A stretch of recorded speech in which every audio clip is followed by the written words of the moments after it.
ایاک نعبد و ایاک نستعین۔ بہت شکریہ آپ دوستوں کا۔ آپ کو آج ہم نے تھوڑا ارلی تکلیف کی ہے، پہلے 11:30 کا ٹائم تھا، پھر 11 کا، تو 10 کا، بڑی معذرت آپ لوگوں کو، جلدی آپ کو آنا پڑا۔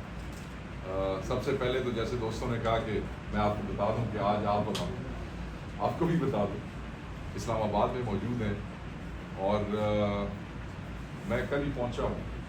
میں نے پشاور ہائی کورٹ سے جو ہے وہ اپنی بیل اپلائی کی تھی، جس کے بیل کے ڈاکیومنٹس مجھے جیسے ہی ملے میں یہاں پہنچ گیا تھا، اور حالات کے تناظر میں یہ ضروری تھا کہ کچھ گفتگو جو ہے وہ آپ دوستوں سے ہو جائے۔ ویسے بھی آپ سے ملے کافی عرصہ ہو گیا، اور کئی دوستوں کی شدید خواہش تھی کہ یہ کام جو ہے وہ اسلام آباد سے ہی ہو، اور ضروری ہے، ہم بامر مجبوری وہاں پہ موجود تھے۔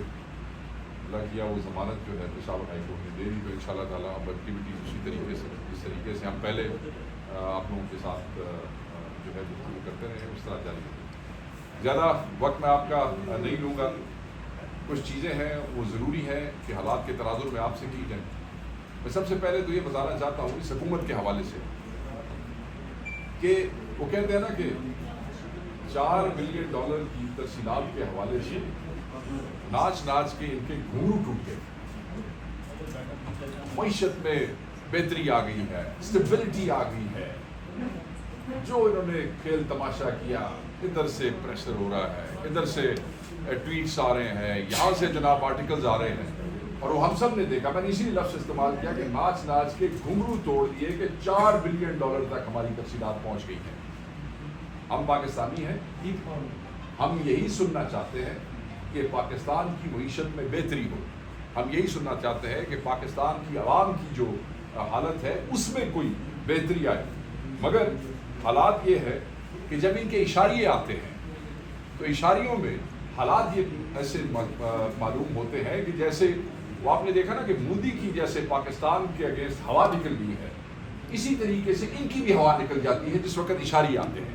اسی لیے کہتے ہیں نا کہ شریفوں کا اور مودی کا معاملہ کوئی ایک جیسا ہے، اس میں ایک جو کامن چیز ہے وہ یہی ہے کہ جب اشاریے آتے ہیں، جب فیکٹس سامنے آتے ہیں، جب چیزیں عیاں ہوتی ہیں، بے نقاب ہوتی ہیں، تو ان کی ہوا نکل جاتی ہے۔ جو گھنگرو توڑنے کی میں نے بات کی وہ ترسیلات کے حوالے سے $4 بلین، ایک ہی مہینے میں $4 بلین سے سیدھا لینڈ ہوئے ہیں $3.2 بلین پہ۔ $80 کروڑ کا نقصان ایک مہینے کے اندر۔ یہاں آپ کو IMF کی ایک قسط جو ہے وہ $1 بلین ملتی ہے 6 مہینے کے اندر، اور یہاں انہوں نے $80 کروڑ کا نقصان کیا۔ وہ میں یہ کہہ رہا تھا کہ جتنا نچے ٹپے سو، جتنا تماشا لایا سی کہ ترسیلات یہاں پہنچ گئی ہیں، اب تمہارے چہرے جو ہیں اور اب تمہارے ایکشن اور اب تمہاری گفتگو، وہ کہاں گئے وہ سارے ناچ گانے اور کھیل تماشے۔ میں صرف یہاں تک نہیں رکنا چاہتا۔ اڑان پروگرام بڑی اڑان ہے جی، $1000 بلین کی ہم اکانومی بنانے کے لیے جا رہے ہیں۔ آپ نے سنا یہ $1000 والا بلین والا جو جملہ تھا وہ بہت جگہ پہ ریپیٹ ہوا۔ آپ میں سے بہت سے دوستوں نے اس پہ گفتگو کی، بہت سے ویلاگرز نے گفتگو کی، بہت سے چینلز کے اوپر گفتگو ہوتی رہی، مگر آپ یہ دیکھیں کہ ان کی پوری ہمت کے باوجود، ان کی فیک اینڈ فج پیمنٹس کے باوجود، یاد رکھیے گا کہ وہ جو گروتھ ہے وہ 2 معاشی جو شرح نمود ہے وہ 2.6 سے اوپر پورا زور لگانے کے باوجود جو ہے یہ اس کے اوپر نہیں پہنچ سکے۔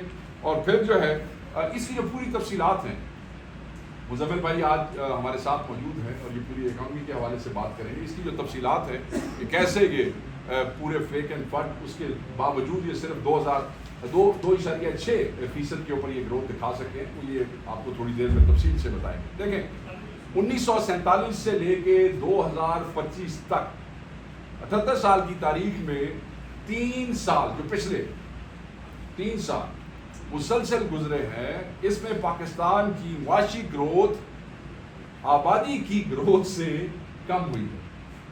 یاد رکھیے گا ان کی پچھلے 3 سال کی جو معاشی گروتھ ہے پاکستان کی پاپولیشن کے حوالے سے۔ اچھا، اب جس کی وجہ سے، اب اس کے ریپرکشن بھی ہے، جس کی وجہ سے تاریخ کی بلند ترین بے روزگاری اور غربت کا سامنا ہے آپ لوگوں کو، اس وجہ سے کہ ان کے پچھلے 3 سالوں کے کرتوتوں کی وجہ سے۔ ایم او یوز جو ہیں وہ قبرستان لا چھڑیا نا، ادھر ایم او یو سائن کرو، ادھر ایم او یو سائن کرو. کتنے ایم او یوز مٹیریلائز ہوئے ہیں، کتنے ایم او یوز ٹرانسلیٹ ہوئے ہیں. ہمیں کبھی کوئی ایک پریس کانفرنس میں وہی پی ٹی آئی کے نال پورا لو ہوئے، صبح سے لے کے شام تک وہ ایک بی بی بولتی ہے، پھر دوسری بولتی ہے، پھر ایک بابا اتھوں بولتا ہے، پھر دوسرا بولتا ہے، صبح سے لے کے شام تک.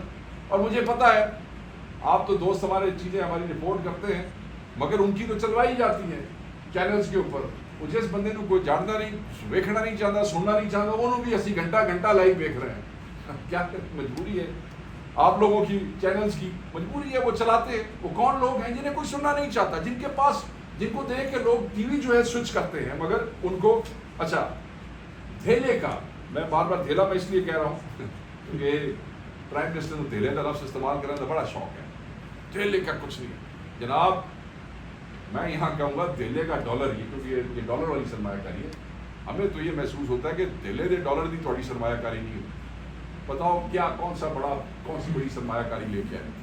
وہ فوڈ چین ایک میرے خیال میں وہ اس کی بار بار مثال دے رہے تھے، البیگ والی، وہ بہت بڑی پاکستان کی معیشت کے اندر کوئی اضافہ ہوا ہے، پتہ نہیں کوئی مٹیریلائز ہوا ہے کہ نہیں ہوا ہے، نہیں آیا. جس اسٹاک مارکیٹ کے، وہ بھی تفصیل آپ کو مزمل بھائی بتائیں گے، جس اسٹاک مارکیٹ کے چرچے کیے جا رہے ہیں، اور اسٹاک مارکیٹ میں یہ ہو گیا، اسٹاک مارکیٹ، بھائی صاحب یاد رکھیے گا کہ جو فارن کمپنیز پاکستان میں اسٹاک مارکیٹ میں رجسٹر تھی، وہ مسلسل اپنے شیئرز بیچ رہی ہیں. جو فارنر یہاں پہ جن کی کمپنیز آپریٹ کر رہی تھی، وہ اپنے شیئرز بیچ کے پاکستان سے جا رہے ہیں. اور یہ بھی بتائیں گے کہ وہ کون سی ملٹی نیشنل کمپنیز ہیں جو پچھلے 3 سالوں کے اندر جو ہے وہ بھی وہ جا رہی ہیں، اور کیوں جا رہی ہیں، ان کی معاشی پالیسی کے حوالے سے. میں نے پشاور میں کوشش کی، میں وہاں پر مجبوری وہاں پہ موجود ضرور تھا کہ میں وہاں پہ ریگولر پریس کانفرنسز کرتا رہتا. اور پچھلے 2-1 ہفتے پہلے میں نے جو پریس کانفرنس کی، ویسے تو میں نے آج 5-6 دن پہلے وہاں ایک پریس کانفرنس کی، مگر ایک پریس کانفرنس میں نے کسانوں کے ساتھ، جس میں پنجاب کے کسان، جس میں سندھ کے کسان، جس میں کے پی کے کسان، بلوچستان سے نمائندگی ہمارے دوست پہنچ نہیں سکے، ان کے ساتھ بیٹھ کے کی. اور جس میں نے گندم اسکینڈل کے حوالے سے، گندم کے ریٹ کے حوالے سے، بجلی کے ریٹ کے حوالے سے، ڈی اے پی کے حوالے سے، یوریا کے حوالے سے بات کی. اور ہم یہ سمجھتے ہیں کہ جو کسان دشمن ہے وہ پاکستان دشمن ہے. فلانا ٹریکٹر لے لو سبسڈی کے اوپر، فلانا، اور وہ چیزیں کتنی مٹیریلائز ہو رہی ہیں، وہ بھی تفصیل آپ کو ہم چند دنوں میں آپ کے سامنے رکھ دیں گے کہ وہ جو کہانیاں سنائی جا رہی ہیں، مطلب ایکڑ کے اوپر 5,000 روپیہ جو ہے وہ کسان کو، یار آپ مطلب اور اس سے زیادہ بےعزت کرنے کا کوئی آپ کے پاس اور طریقہ کوئی نہیں ہے. مطلب قلعے دے ہوتے اسی 5,000 روپیہ جو دے رہے ہو کسان کو، کس لیے؟ اور پھر جو پالیسی آئی تھی، وہ جتنا دے رہے تھے اتنا لے رہے تھے واپس. سو ان کو شرم نہیں آئی. اس پریس کانفرنس کے بعد بھی اگر آپ